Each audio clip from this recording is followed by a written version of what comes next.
Chapitre 4. Le Messie arrive.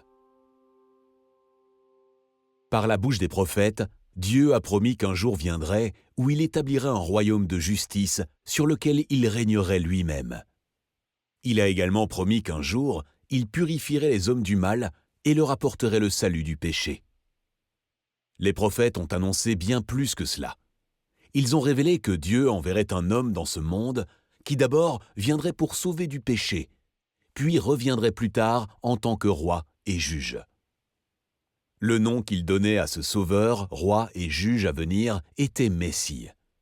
Et les prophéties le concernant ont été données bien avant la naissance de Jésus, le Christ. Prophétie d'Ésaïe.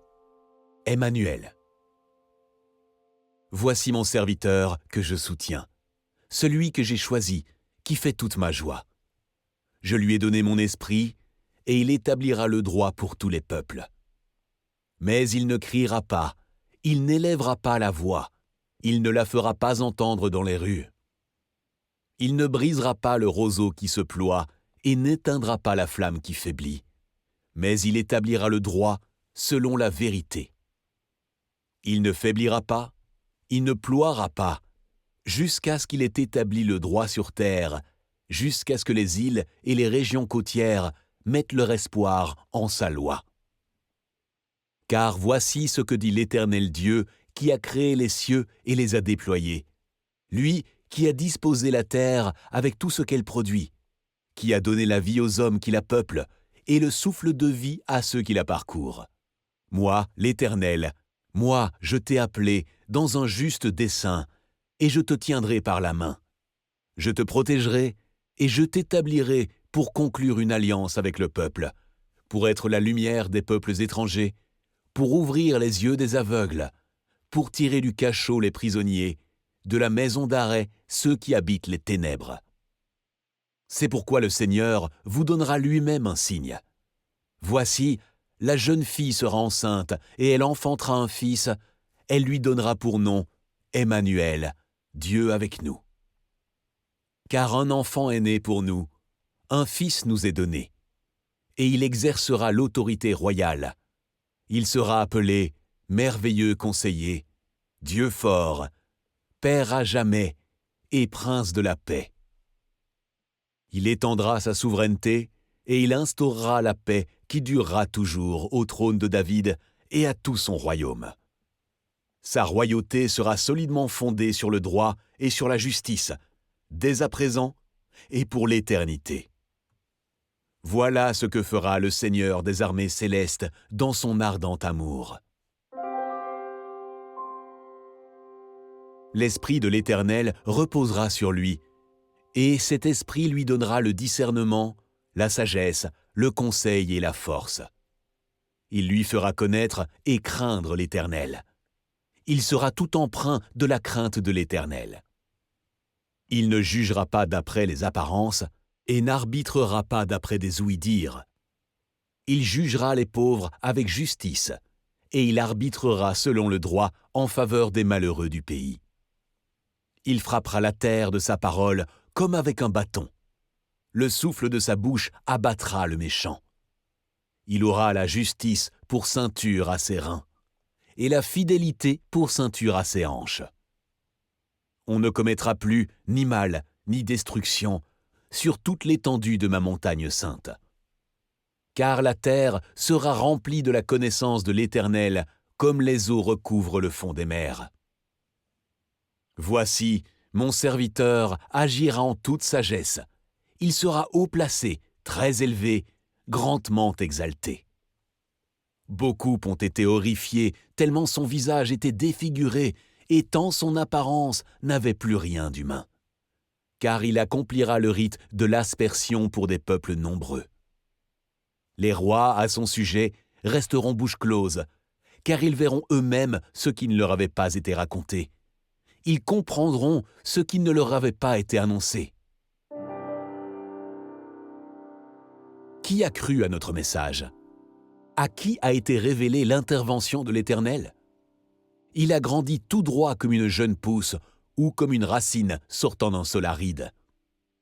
Il n'avait ni prestance, ni beauté pour retenir notre attention, ni rien dans son aspect qui pût nous attirer. Il était méprisé, abandonné des hommes, un homme de douleur, habitué à la souffrance. Oui, il était semblable à ceux devant lesquels on détourne les yeux. Il était méprisé, et nous n'avons fait de lui aucun cas. Pourtant, en vérité, c'est de nos maladies qu'il s'est chargé, et ce sont nos souffrances qu'il a prises sur lui, alors que nous pensions que Dieu l'avait puni, frappé et humilié. Mais c'est pour nos péchés qu'il a été percé, c'est pour nos fautes qu'il a été brisé.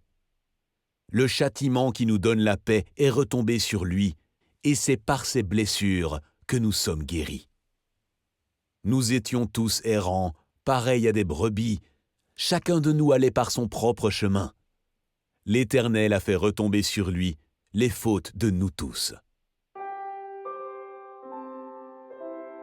Il était maltraité et il s'est humilié, il n'a pas dit un mot. Semblable à un agneau mené à l'abattoir, tout comme la brebis muette devant ceux qui la tondent, il n'a pas dit un mot. Il a été arraché à la vie avec violence suite à un jugement. Et qui, parmi les gens de sa génération, s'est soucié de son sort lorsqu'on l'a retranché du pays des vivants?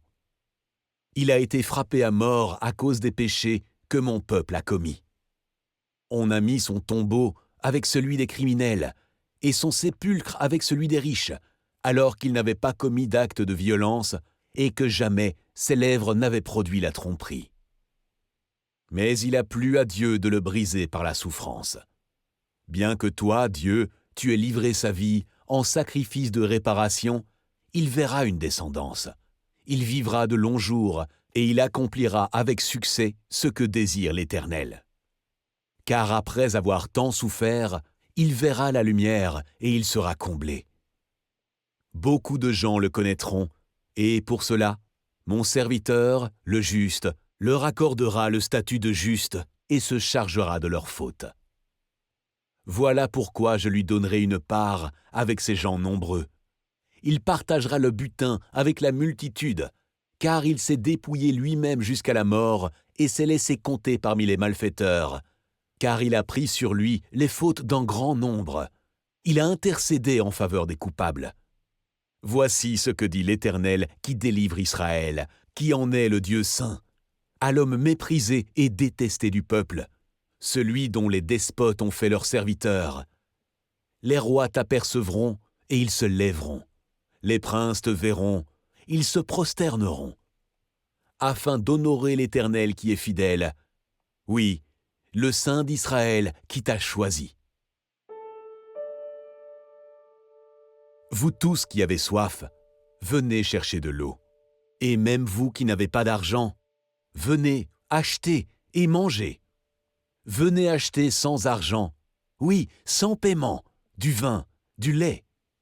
Pourquoi dépensez-vous votre argent pour payer ce qui ne nourrit pas? Pourquoi travaillez-vous pour une nourriture qui ne rassasie pas? Écoutez, oui, écoutez-moi. Alors vous mangerez ce qui est bon. Vous vous délecterez d'aliments savoureux. Tendez l'oreille, venez à moi. Écoutez-moi, et vous vivrez. Car je conclurai avec vous une alliance éternelle. J'accomplirai pour vous avec fidélité les œuvres bienveillantes que j'ai promises à David. Tournez-vous donc vers l'Éternel tant qu'on peut le trouver.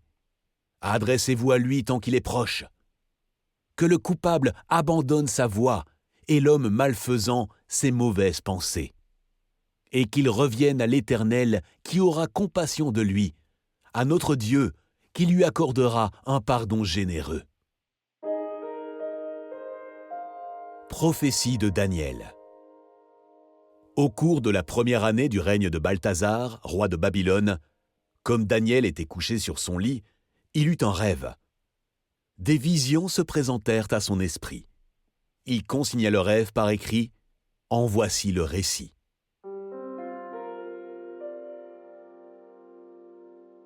Je regardais encore, pendant qu'on installait des trônes, un vieillard âgé de très nombreux jours prit place sur l'un d'eux. Son vêtement était blanc comme de la neige, et ses cheveux étaient comme la laine nettoyée. Son trône, embrasé de flammes de feu, avait des roues de feu ardent. Un fleuve de feu jaillissait et coulait devant lui. Des millions d'êtres le servaient, et des centaines de millions se tenaient debout devant lui. La cour de justice prit place, et l'on ouvrit des livres. Je regardais encore dans mes visions nocturnes.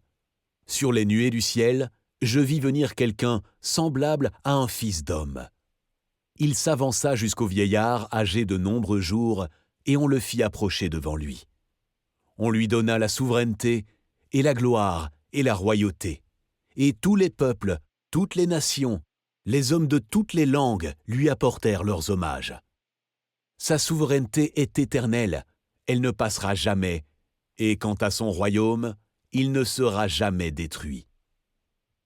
Le règne, la souveraineté et la grandeur de tous les royaumes qui sont sous le ciel seront attribués aux membres du peuple saint du Très-Haut.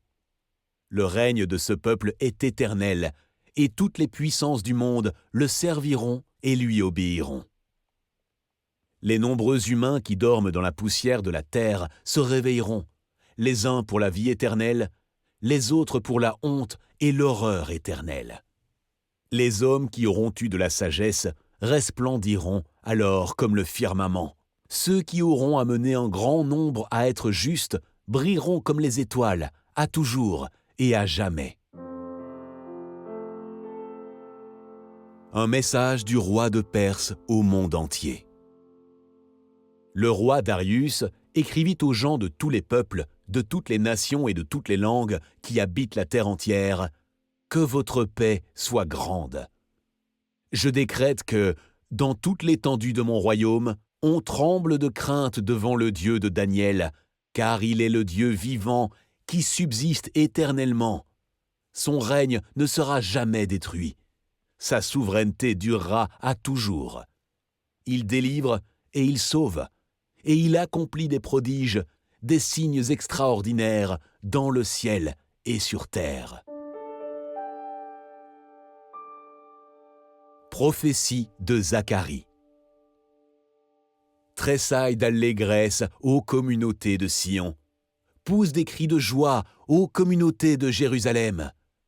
Car ton roi vient vers toi, il est juste et sauvé, humilié, monté sur un ânon, le petit d'une ânesse. Je ferai disparaître du pays d'Éphraïm tous les chariots de guerre, et de Jérusalem les chevaux de combat. L'arc qui sert pour la guerre sera brisé.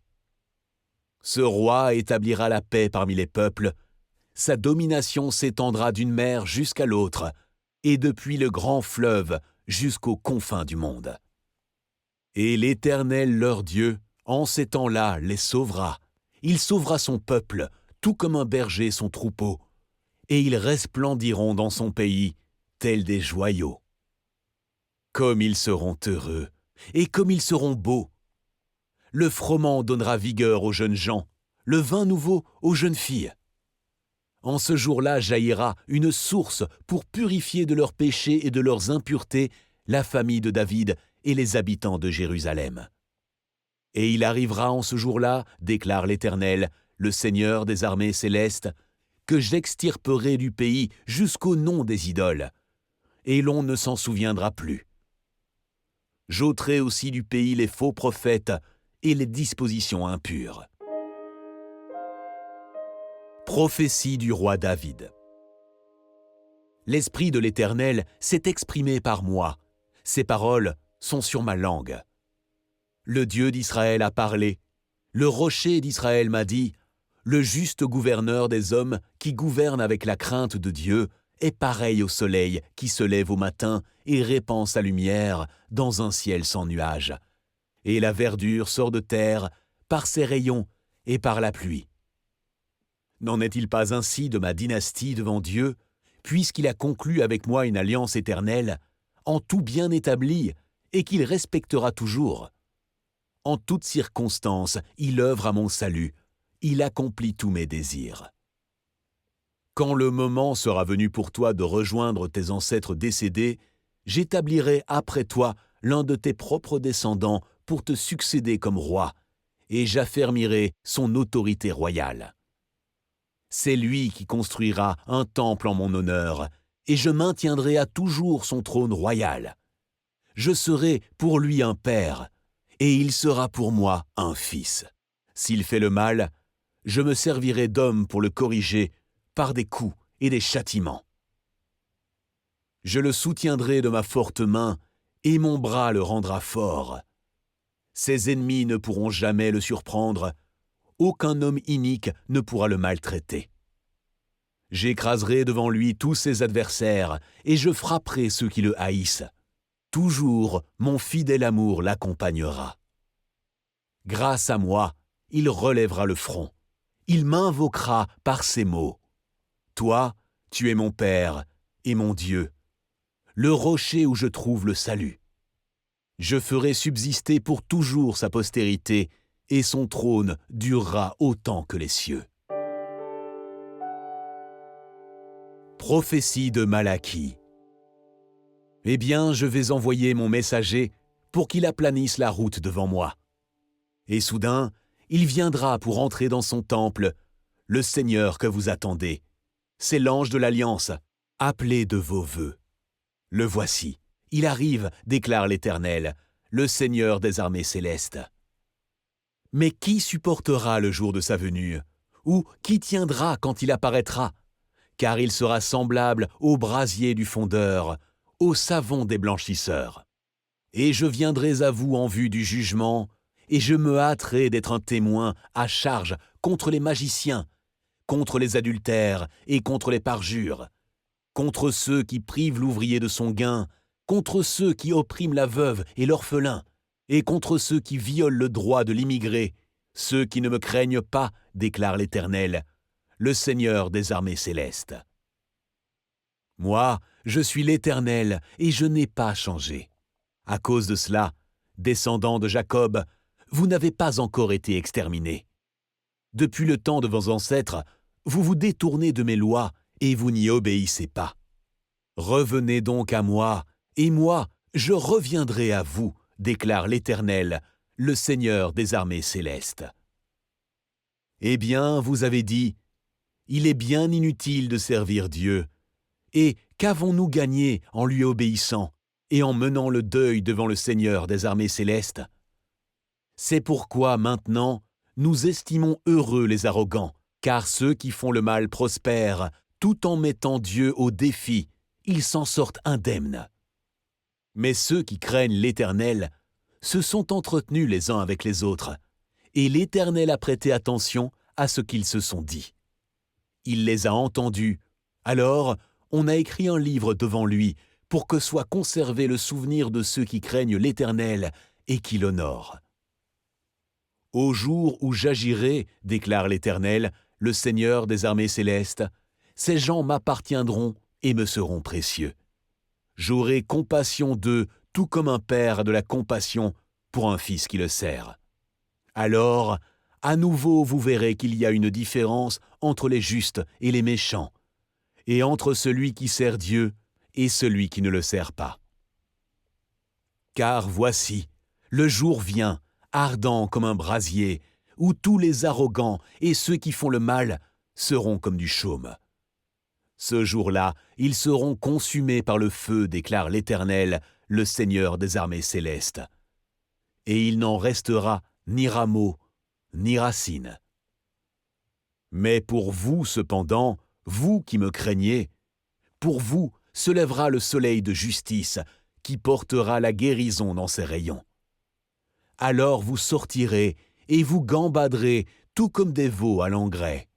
Vous piétinerez les méchants, et ils seront comme de la cendre sous la plante de vos pieds au jour où j'agirai, déclare l'Éternel, le Seigneur des armées célestes.